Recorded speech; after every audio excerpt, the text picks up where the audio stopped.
Hello दोस्तों, map technology में आप सबका स्वागत है।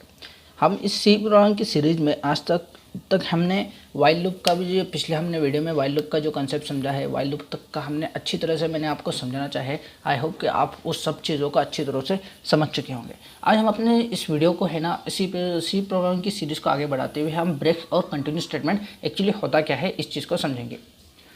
ब्रेक स्टेटमेंट हमने पिछली बार जो यूज़ किया था, स्विच केस में यूज़ किया था, वहाँ मैंने आपको ब्रेक स्टेटमेंट का एक्चुअली क्या होता है काम उस चीज़ को बताया था। लेकिन इस चीज़ को मैं आपको स्ट्रक्चर के ज़रिए और प्रोग्राम के ज़रिए भी आज समझाना चाहूँगा। इस चीज़ को सीखना काफ़ी इंपॉर्टेंट हो जाता है सी प्रोग्रामिंग के लैंग्वेज में। ये जो दिख रहा है, ये जो होता है ब्रेक स्टेटमेंट का जो है स्ट्रक्चर होता है। मैंने वाइल लूप को अपने पिछले वीडियो में काफ़ी अच्छी तरह से समझाया है। अगर आपने उस वीडियो को नहीं देखा हो तो मैं डिस्क्रिप्शन बॉक्स में उसके लिंक्स को दे दूंगा, आप वहाँ से उसको आसानी से देख सकते हैं और उसको समझ सकते हैं। ये इफ़ कंडीशन में वाइल जो है, वाइल लूप का जो सिंटैक्स होता है, मैं वाइल कीवर्ड दे रहा हूँ, फिर यहाँ पे मैंने कंडीशन दिया है। मैं ये इसके अंदर की जो भी स्टेटमेंट है उस चीज़ को रन करना चाहता हूँ। लेकिन अगर मेरे को ऐसा है कि मेरे को वाइल लूप के अंदर ही अगर कंडीशन चेक करनी है, अगर वाइल लूप के अंदर ही अगर मेरे को कंडीशन चेक करनी है, अगर वो कंडीशन अगर ट्रू हो तो ही लूप आगे बढ़े, अगर वो कंडीशन फॉल्स हो तो मुझे वो लूप के बाहर निकलना है। फॉर एग्जांपल, अगर यूज़र का एज ले रहा हूँ और मैं चाहता हूँ कि अगर यूज़र का एज 18 के ऊपर निकल जाए तो जो है वाइल लूप कट हो जाए, वाइल को जो है वो डायरेक्टली लूप के बाहर आ जाए। तो फिर ब्रेक स्टेटमेंट का इसीलिए इस्तेमाल होता है कि जहाँ भी ब्रेक स्टेटमेंट का किसी भी लूप में इस्तेमाल हो तो वो डायरेक्टली जो है एग्जीक्यूशन लूप के बाहर लेके आ जाता है। यही ब्रेक स्टेटमेंट का सीधा सा एक ही काम होता है, लूप के बाहर निकालना, प्रोग्राम को लूप के बाहर से निकाल के लाने का काम होता है। ये ब्रेक स्टेटमेंट का होता है। इस चीज़ को हम अपने प्रोग्राम की तरह से अच्छी तरह से समझेंगे। मैं अपने डेव सीपीपी के विंडो पे आ चुका हूँ। Ctrl+N #incl #include stdio.h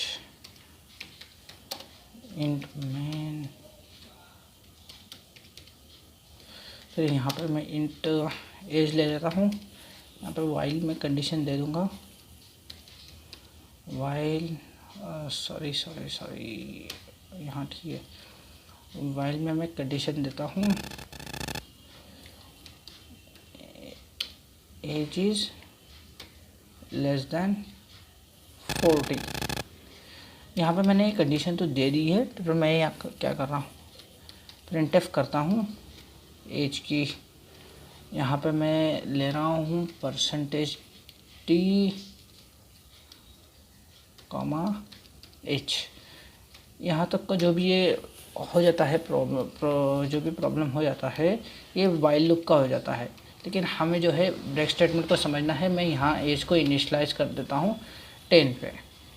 अगर मैं यहाँ पे ले लूँ, जैसे कि मैं अभी इसके बाद जो है मैं अपने यूज़र से पूछना चाहूँगा, यहाँ पे ही मैं प्रिंटफ लिख लूँ, प्रिंटफ, फिर मैं बोलता हूँ यूज़र को enter your age, enter your age. मैं इस चीज़ को यूज़र से पूछता हूँ, एंटर योर एज। अगर यूज़र ने जो भी एंटर किया है एज, अगर वो एज जो है 18 की ऊपर निकल जा रही है तो मैं है ना लूप से बाहर आना चाहता हूँ। इस चीज़ को मैं स्कैनफ की यूज़ करता हूँ जो है यूज़र से लेने के लिए। फिर यहाँ पे मैं %d, एम्परसेंट का इस्तेमाल करना बहुत ज़रूरी है। जिस स्कैनफ का जो यूज़ होता है, जो वो बोलता है कि आप मुझे एक परसेंट एड्रेस दे दो, वहाँ मैं एड्रेस पे जाके जो है वो डेटा स्टोर कर दूँगा। यहाँ पे मैं एज ही ले लेता हूँ, फिर यहाँ पे ये सेमीकोलन दे दिया है। फिर मैं इफ़ में कंडीशन देता हूँ, if age is greater than 18 निकल जाए, अगर एज जो है 18 से बड़ी निकल गई तो ब्रेक हो जाए, BREAK पे। फिर ओके, मैं इस प्रोग्राम को एक बार फिर से सेव कर लूँ। पहले मैं रिटर्न वैल्यू लूँ TURN। सी लैंग्वेज में स्ट्रक्चर का काफ़ी इम्पोर्टेंट हो जाता है। फिर यहाँ पे मैं प्रोग्राम कर दूँ BREAK break.c नाम से, प्रोग्राम को कंपाइल कर दूँ और मैं ये रन कर दूँ। पहले जो है आप यहाँ देख सकते हैं, पहले 10 प्रिंट हो जाएगा, फिर आप एज पूछ रहा है। अगर मैं एज इसको दे दूँ 10, तो जो है आगे 11 हो जाएगा। फिर मैं अगर 12 दे दूं तो भी ये रन हो जाएगा।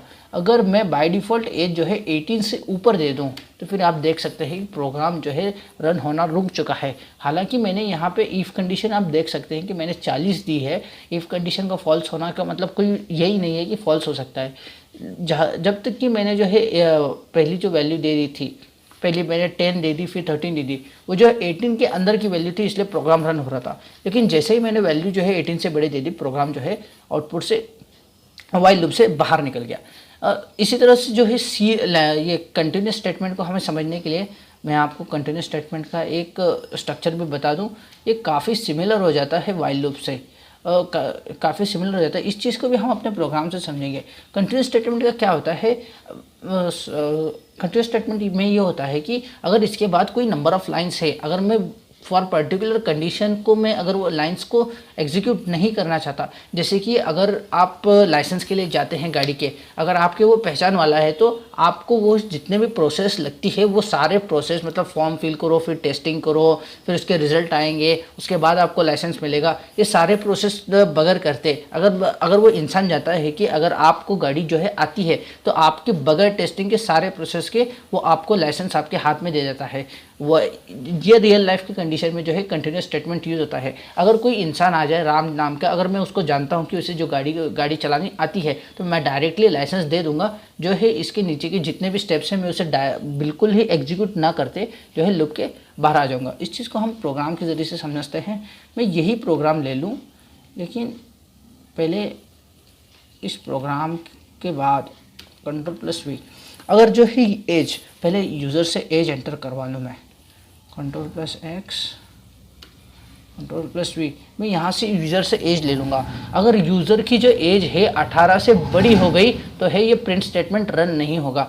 मैं यहाँ पे प्रिंट एफ और एक स्टेटमेंट ले लेता हूँ, जैसे कि अभी मैं इसको कॉपी कर लूँ, मैं इस चीज़ को कॉपी कर लूँ, फिर यहाँ पे मैं पेस्ट कर दूँ। मैंने जो एज को है 3 बार प्रिंट कर चुका है। लेकिन अगर यूज़र ने अगर एज है ना 18 से ऊपर दे दी तो ये बाकी के 3 एज जो है रन नहीं होंगे।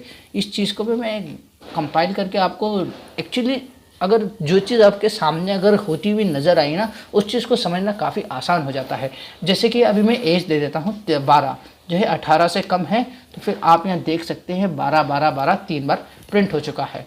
अगर मैं एज दे दूँ 15 तो भी यह इस 15 इनपुट को भी ले लेता है। लेकिन अगर मैं एज दे दूं, अब इस बार मैं एज दे देता हूं 22 देने से जो है नीचे के जो भी यहाँ पे अगर आपको मैं दिखाना चाहूँ तो फिर ये जितने भी प्रिंटफ स्टेटमेंट थे, प्रिंटफ स्टेटमेंट रन नहीं हो गए। यही चीज़ मैं आपको बताना चाहता हूँ। अगर ऐसा कोई प्रॉब्लम आ जाए सी लैंग्वेज में कि जिसमें आपको जो है कंडीशन चेक करने के बाद अगर वो कंडीशन फुलफिल होती है तो ही बाकी के स्टेप्स जो है एग्जीक्यूट हो, अगर ये कंडीशन ही फॉल्स हो रही है तो ये एग्जीक्यूट नहीं होना चाहिए।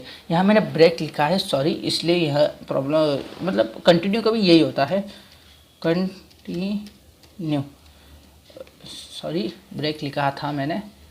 अब फिर से कंपाइल करके रन करके बता दूं, फिर भी अब मैं आपको 12 ले लूं तो भी रन हो रहा है, 13 ले लूं तो रन हो रहा है, लेकिन अगर मैं लेता हूं 22 तो रन नहीं होता है। आप देख सकते हैं कि नीचे के प्रॉब्लम जो है रन नहीं हो गए। यहाँ से फिर से लूप में ज़रूर आ गया। यहाँ आप देख सकते हैं कि प्रॉब्लम जो है लूप में आ गया, लेकिन इन 3 प्रिंटर स्टेटमेंट को रन नहीं हुआ है। ये जो है कंटिन्यू का काम होता है। आई होप कि आपने है ना कंटिन्यू के स्टेटमेंट क्या होता है और ब्रेक स्टेटमेंट क्या है इस चीज़ को अच्छी तरह से समझा होगा। अगर आपको वीडियो अच्छा लगा हो तो वीडियो को लाइक ज़रूर करें और चैनल